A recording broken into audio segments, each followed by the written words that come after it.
자, 지금 연세대학교 경영대학원 고준석 교수와 함께 부동산 시장에 대해서 지금 한번 살펴봤는데요. 그러면 조금 더 좁혀서 이건 또 어떨까 싶어요. 지금 다주택자들은 어떤 움직임을 보이고 있는지도 좀 궁금하거든요. 왜냐면 이 사람들이 움직이면 더 오를 거거든요. 다주택자들은 참 이제 뭐 안타까운 게 네. 팔고 싶어도 네. 세금 비싸서 지금 못 파는 경우가 많이 양도소득세 있어요. 예. 그래서 그게 인제 세율이 조금 너무 높다. 그러니까 높으니까. 우리가 인제 공급으로 제가 뭐 아까도 얘기를 했지만 공급이 인제 가격을 통제하는 기능을 가지고 있다라고 했잖아요. 그러면 인제 신축만 공급이 아니거든요. 예. 네. 그러니까 다주택자들 매물이 물량. 시장이 나오면은 이것도 공급으로 보는 거거든요. 그쵸. 그런데 그러려면은 세율을 좀 낮춰서 다주택자의 매물이 시장에 나올 수 있게끔 해 줘야 된다는 거죠. 예. 그렇게 하면 좋을 텐데 지금은 일단은 세금이 너무 비싸고 내가 팔아봐야 별 이득이 없으니까 다들 네. 가지고 있다. 가지고 있는 거죠. 그래서 네. 오히려 공급이 안 풀리고 있다. 안 풀리는 거죠. 다주택자의 매물이 잠겨 있는 거죠. 그러면은 지금 정부에서 공급을 늘리는 시도를 하려면은 사실상 이 양도세도 좀 손을 대야 된다고 생각하시는 거예요? 인제 세제를 조금 들여다봐야 되는데 이게 인제 음. 뭐 정부와 국회와 음. 협의에 의해서 그쵸. 이게 네. 인제 뭐 어차피 세제 개편을 해야 되는 문제이기 때문에 음. 여야 정부가 잘 협의해서 시장 상황을 좀 조금 면밀하게 네. 분석한 후에 네. 뭐 좋은 방향으로 완화가 되면은 주택 가격 안정에 도움이 될 것 같습니다.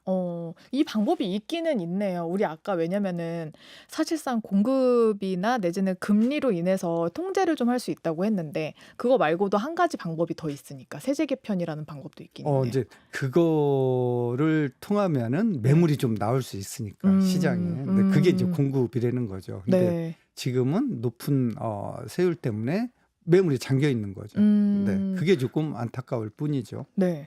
그럼 이제 금리 인하가 된 이후도 한번 저희가 살펴봐야 될 것 같은데 네네. 그 이후에 그러니까 일단 그러니까 정부의 움직임을 보면은 주택 시장 안정화하겠다고 발표를 했단 말이에요. 그러면서 청년 서민을 위해서 주택 공급을 늘리고 공공택지도 분양한다 이런 얘기도 했고 사실은 임대차 입법도 손보겠다고 얘기했다가 사실 이건 다시 걷어들이기는 했어요. 일단 지켜보겠다. 네. 어느 정도로 먹힐 거라고 보세요? 아까도 얘기했지만 네. 공급은 당장이 안 단기적으로 되니까. 비탄력적이라고 얘기했잖아요. 그러니까 인제 10년 뭐 7-8년 뒤에 10년 뒤에는 뭐 분명히 시장의 효과는 있을 거예요. 그래서 중장기 정책으로는 너무 좋은 정책이에요. 예. 그래서 이런 정책들이 꾸준히 나와 줘야 되는 건 맞습니다. 네. 그런데 인제 단기적으로 지금 가격 안정에는 조금 의문시 되는 그런 정책들이죠. 그러고 또 여의도 30분 거리에 분당급 신도시 조성된다라는 이 정부에서 나온 거 보셨어요? 한강 신도시. 예. 네. 그 저기 자료 좀 있으면 띄워주세요, 감독님. 이거 보고 나서 또 사람들이 한바탕 난리가 났어요. 어떤 사람들? 특히 일산 김포 분들. 네. 그 우리 보고 죽으란 얘기냐 막 이렇게 하면서 난리가 났었거든요. 네. 어떻게 여기는 뭐 바로 지을 수 있다라고 막 얘기를 하던데. 뭐 3기 신도시도 사실은 이제 뭐 하남 교산이라든가 고양 창릉이라든가 네.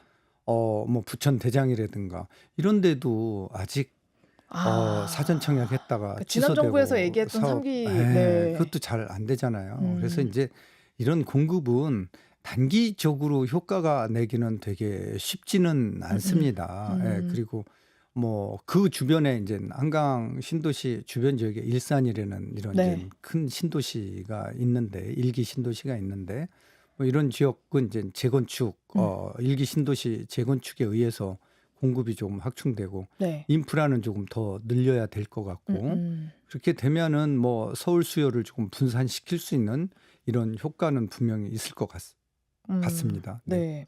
그럼 재건축이나 재개발 기다리는 분들도 계실 거거든요. 특히 이제 목동은 재건축 기다리시는 분들 굉장히 많고 뭐 재건축 되게 많잖아요. 주변에 뭐 네, 용산이나 많죠. 뭐 네. 강남도 기다리시는 분들 되게 많은데 그 기다리시는 분들은 어떻게 생각하세요? 네. 그러니까 인제 기다리는 건 되게 좋은데 네. 기다리다가 기다리던 사람이 와 주면 좋은데 안 올 수도 있잖아요. 예. 근데 이제 뭐냐면은 주택은 가격이 멈춰져 있으면 굉장히 좋은데 네. 입주할 때쯤 되면은 이제 가격은 더 올라가 있다라는 거죠. 공사비도 음. 오르고. 그래서 지금 살 수 있는 가격에 음. 10년 뒤에는 못 산다라는 거죠. 그러니까 음. 우리가 10년 전 과거를 돌이켜 보면은 그때 가격으로 지금 살 수 있는 건 없거든요. 그쵸. 지방을 제외하고는 네. 내가 원하는 지역에는 안 된다라는 음. 거죠. 네. 그래서 지금 재개발이나 재건축을 살려고 대기하시는 분들 또 네. 이게 이제 재건축을 바라보고 계신 분들은 긴 호흡을 가지고서 기다리셔야 될 것 같아요. 사실 재건축, 재개발 기다리시는 분들은 현금 자산이 좀 많이 필요하잖아요. 비교적. 그러니까 이제 지금 뭐 우리가 2-3년 전만 하더라도 아파트를 짓는데 500-600만 원 정도 공사비가 네. 조합원들이 부담을 했는데 네. 지금은 뭐 800에서 평당. 1000만. 네, 3.3 제곱미터당 지금은 이제 800에서 1000만 원을 넘어서고 네. 그 분담금이 있거든요. 어마무시하다는 거예요. 네, 그래서 이제 그런 걸 감안하면은 집값이 과연 떨어지겠느냐라는.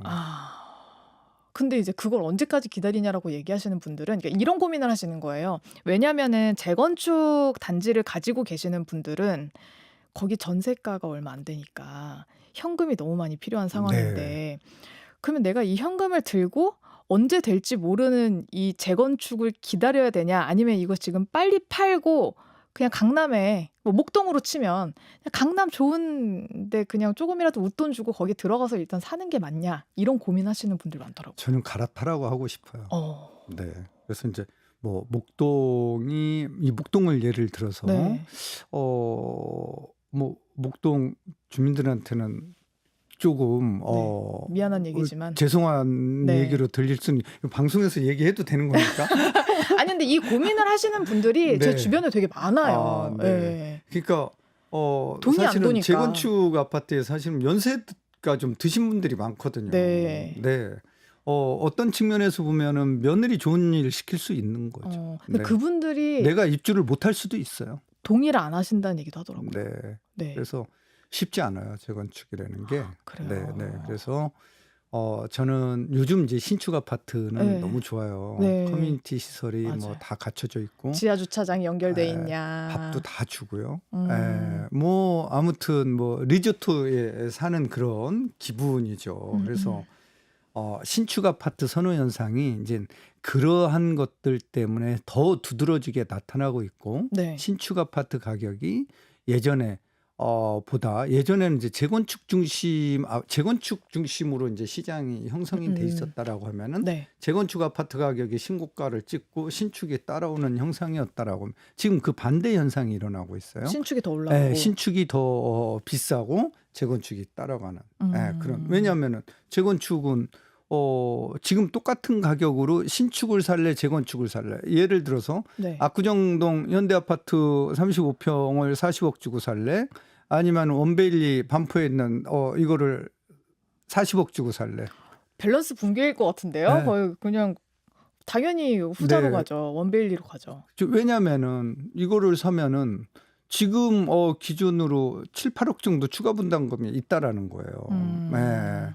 더 올라갈지도 모르잖아요. 그러면은 사실. 이제 10년 뒤에 착공한다라고 하면은 더 올라갈 수도 있다라는 거죠. 근데 원베일리는 얼마나 커뮤니티 시설이 좋아요. 지금의 삶의 만족, 풍요로움 이런 거를 다 누리면서 추가 분담금도 없다라는 거죠. 이미 이 가격이 형성돼 있기 때문에. 그래서 재건축은 공사비가 지금 뭐 너무 많이 올라가고 있기 때문에 뭐 착공할 시점에 이때는 얼마가 더 들어갈지는 아무도 뭐 그거를 예상하기는 힘들다. 1,000만 원에 지을 수 있다. 이렇게 얘기하는 거는 뭐 쉽지 않아 보입니다. 그 음마 아파트, 뭐 현대 아파트, 뭐 목동 다 비슷비슷한 거예요. 지금 상황이. 다 비슷비슷하죠. 네. 언제 될지 착공을 언제 하게 될지조차 뭐 지금. 근데 이제 뭐 서울시에서 네. 신속통합 기획 네. 해서 조금 빨리 네. 질 수 있도록 인허가 기간을 줄여준다. 근데 어, 신통기획 나온 지도 한참 됐잖아요, 한참 됐죠. 교수님. 그래서 이 재건축이라는 게 조합원들 간의 이제 이해 관계가 다 네, 뭐 틀리잖아요. 상가는 어떻게 할 건지. 그래서 이게 쉽지 않아요. 예. 내가 가지고 있는 단독주택을 이거 짓는 것도 힘든데 네. 와이프하고 의견 맞추기도 힘든데 1000가구, 2000가구 조합원들이 의견을 일치시켜서 이게 추진하기가 네. 쉽지는 않다라는 거죠. 네. 그래서 신축 사례는 거예요. 그냥 뭐 같은 값이나 조금 더 웃돈을 주더라도 빨리 좀 네. 실현을 하는 게 낫다. 네, 내가 네. 지금 살 수 있는 새 집에 가는 게 네. 더 좋은 방법 같다라고 일단 얘기는 해주셨습니다. 네. 네. 그리고 신축 아파트를 요즘 너무너무 좋아하는데 젊은 사람들이 뭐 커뮤니티 시설 너무 잘 돼 있고 어린이집 안에 있고 뭐 학교 있고 이런데 고민을 하는 거예요. 조금 더 좋은 입지의 구축에 가는 게 맞느냐 아니면 좀 나홀로 아파트나 이런 곳이라도 신축에 가는 게 맞느냐.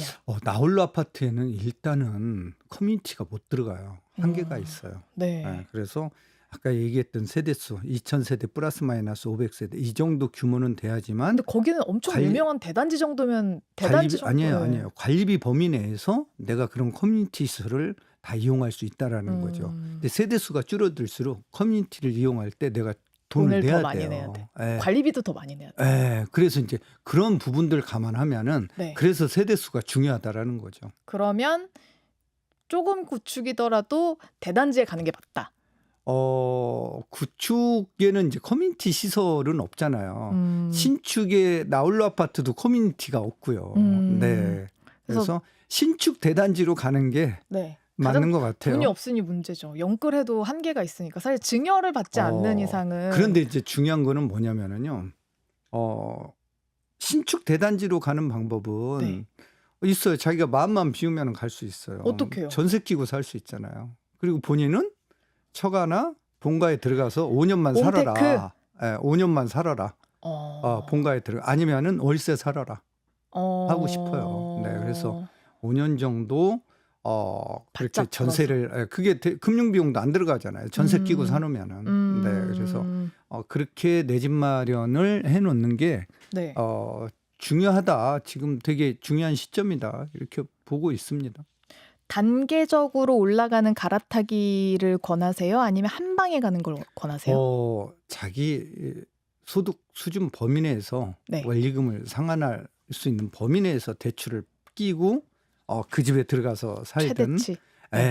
그래야지 그거를 무리해서 가면은 안 되겠죠. 그래서 그 범위가 어디까지냐라는 거예요. 그러면은 대출을 받을 수 있는 범위가 네.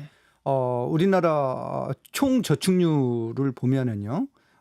총 소득의 네. 저축률이 35%에서 37%입니다. 한국은행 통계 자료를 인용을 하면은 네. 그럼 이제 그 정도 범위는 소득에서 저축을 하는 거잖아요. 네. 이제 그 정도 범위는 100만 원을 벌면은 30만 원은 300만 원을 벌면은 100만 원은 원리금 상환에 쓸 수 있는 돈이니까. 돈이기 때문에 그 정도 범위 내에서 원리금을 상환할 수 있는 이런 대출 받아라. 예를 들어서 이런 거죠. 1억 원 대출을 3.5% 담보대출 금리로 30년간 받으면은 네. 어떤 방법으로 대출을 받느냐에 따라서 원리금 상환 금액이 틀려져요. 원금 분할 상환, 원리금 분할 상환, 체증식 분할 상환. 그래서 이게 이제 체증식 분할 상환으로 MZ 세대들은 받는 게 가장 유리합니다. 점점 연봉을 오를 테니까. 그래서 첫 달 원금 상환하는 금액이 체증식은 1,000원이 안 돼요. 그래요? 그래서 나중에 이제 더 많이 갚아요. 나중에 이제 많이 내는 거죠. 소득이 늘어나면은 많이 갚고, 처음에 받을 때는 조금만 갚아라 이거거든요. 그래서 체증식 분할 상환 방법을 통해서 내 집 마련을 하면은 1억 원 받을 거를 2억 원을 받을 수 있다. 네, 또 2억 원 받을 것을 3억 원 정도 끼고 내 집 마련을 해도 큰 부담이 없다. 이렇게 이제 얘기할 수 있습니다. 네. 신생아 특례 대출 받으시는 분들. 적극 활용하는 게 좋겠죠. 근데 네. 문제는 9억까지예요. 그래서 이제 수도권에 예. 신축들이 네. 불티나게 이제 거래량이 증가하고 있고 9억까지 이제 그런 오르고. 거죠. 그래서 이제 서울 지역에 사실은 이제 9억 원 미만 아파트는 노도강이라든가 네. 금강구라든가 네. 이런 지역에 이제 구축돌 정도예요. 그래서 네. 이제 그런 걸 감안하면은 어떻게 할 거냐인데 저는 뭐 수도권에 사는 것보다 그럼에도 불구하고 노도강이 낫다. 뭐 노원구 같은 데를 네. 예를 들어보면은 노원구는 상계 1단지부터 16단지까지 재건축. 35,000 가구인데 이게 다 재건축 대상 아파트들이에요. 네. 근데 이거를 지금 안전진단 통과가 거의 다 돼 있는데 그러면 이거를 입주할 때까지 기다리는 거냐? 그러지 말고 여기 사서 살다가 5년, 10년 살다가 갈아타면 되잖아요. 예, 예. 그래서 이제 그렇게 재건축 대상 아파트는 그런 관점에서 봐야지. 네. 내가 사면은 이거 입주할 때까지 난 거기서 몸택하면서 살 거다. 10년, 20년 살 거다. 이게 아니라는 거죠. 그걸 이용할 수 있게. 예, 논구를 얘기하면은 서울 25개구 중에서 인프라가 가장 많이 증가하는 지역 중에 하나거든요. 10년 안에. GTX-C 노선이 이제 네. 2028년 개통이 되고요. 동북선이 2026년도에 상계역에서 은행 사거리를 거쳐서 왕십리까지 이제 이게 또 개통이 되고요. 네. 동부간선도로 지하화가 되면은 상계에서 청담 IC, 대치 IC까지 이제 30분, 25분이면 이제 갈 수 있다는 거죠. 거의 출근 교통이 시간에. 너무 안 좋아서 네. 힘들었었는데. 그래서 이제 그런 인프라가 이제 개선이 되고 증가가 되면은 이 지역에 재건축하는 아파트들은 향후에 좋아질 수 있겠죠. 그래서 이런 미래를 본다라고 하면은 노원구는 서울이잖아요. 네. 그래도 서울 안에 내 집 마련을 하는 게 좋다. 이렇게 저는 이제 뭐 말씀드릴 수 있네요. 하나만 더 비교할게요. 그럼 노도강이랑 경기 남부. 뭐 경기 남부는 되게 좋습니다. 네. 경기 예를 들어서 이제 일자리가 있느냐 없느냐로 우리가 동탄, 이제 해야 판교. 되는데 네. 동탄이나 판교는 일자리를 가지고 있는 자족 기능을 갖춘 지역들이에요. 네. 특히 동탄은 지금은 일자리가 없는데 동탄은 1동탄, 2동탄이 있잖아요. 네. 1동탄은 300만 평, 2동탄은 1,400만 평이에요. 그러니까 분당이 590만 평인데 네. 여기보다 이제 엄청 큰 데죠. 그런데 2동탄 바로 밑에 용인 처인구 남사 이동읍이라는 데가 있어요. 네. 여기에 삼성 반도체 클러스터 단지가 215만 평 규모로 들었어요. 네. 그럼 여기에 일자리가 이제 엄청 생기죠. 늘어난다는 네. 거죠.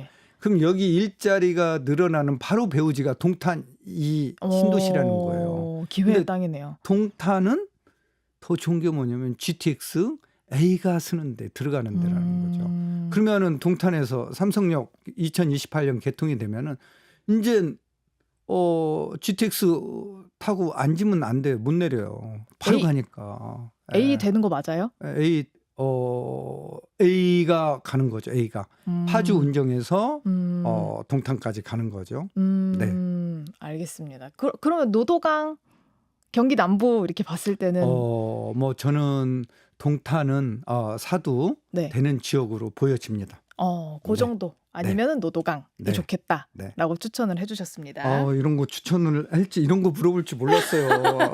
아니 가장 궁금한 게 그런 거잖아요. 왜냐면은 같은 돈 가지고 가장 좋은 곳을 사고 싶으니까. 아니 오늘 질문지에는 그런 내용이 전혀 없던데. 아니 근데 교수님 말씀 너무 잘해주셔가지고 제가 계속 궁금해서 여쭤보는 겁니다. 네. 그리고 이 부자들이 몰리는 곳들 이것도 궁금하거든요. 부자들은 지금 어디를 나는 지금 노도강을 보고 있지만 부자들은 사실은 아파트에 관심 없어요. 그럼요. 네. 땅? 꼬마 빌딩에 관심 많죠. 꼬마 빌딩. 그래서 이제 각각의 장단점이 있잖아요. 네. 그러니까 이제 아파트 주택의 투자는 공실 리스크는 없지만 세금 리스크가 문제가 있어요. 있으니까. 규제 리스크. 그런데 상가는 공실 리스크는 있지만 세금 규제 리스크는 없다라는 거죠. 그래서 이제 부자들은 오히려 더 공부하면서 좋은 상권에 흔들리지 않는 상권에 꼬마 빌딩으로 이제 관심을 많이 가지고 있고 실질적으로 그쪽으로 자산을 이동해 놓는 거죠. 네. 거기서 하나 더 생각났어요.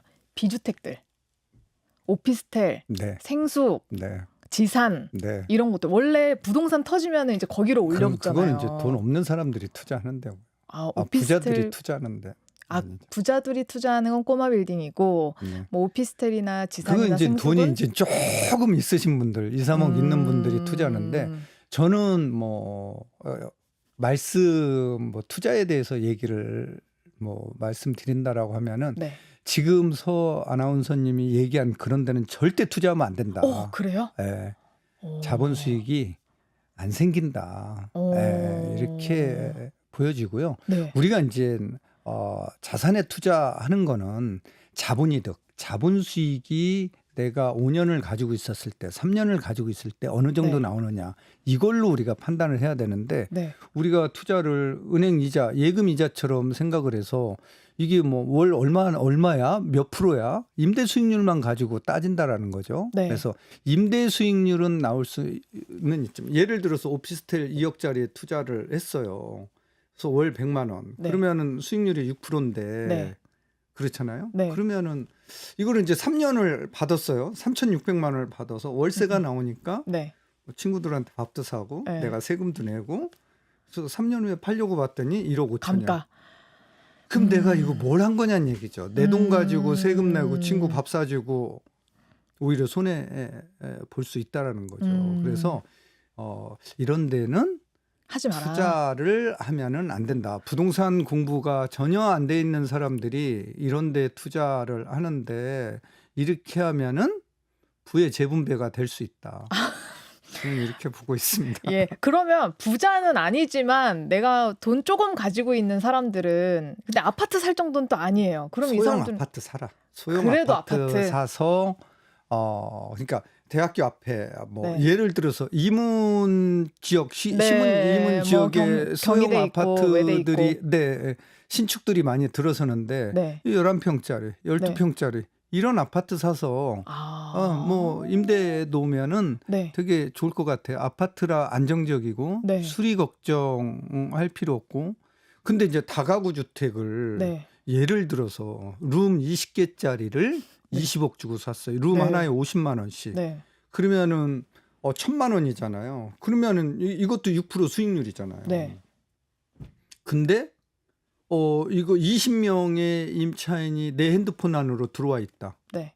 난 여행도 못 다녀요. 그렇죠. 예, 나간다, 고쳐달라, 들어온다. 그다음에 이제 공실률, 수리비 감안하면은 과연 6%의 수익률이 나올까요? 예, 그래서 이런 이제 다가구 주택 원룸 사서 임대 사업 하시는 분들이 정말 혈압약 드실 수 있어요. 너무 스트레스 받아가지고. 차라리 그 네. 정도 금액 아파트 상급지에 살 돈이 안 된다 싶으신 분들이 꼭 투자를 하고 싶다 하면은 그냥 소형 아파트를 사라. 소형 아파트를 사서 네. 뭐 임대 사업을 해라. 네. 지금 뭐 현행 임대 사업자는 이제 소형 아파트 2개 사면 임대 사업 등록이 가능하니까 사실 임대 사업 하는 게 낫다.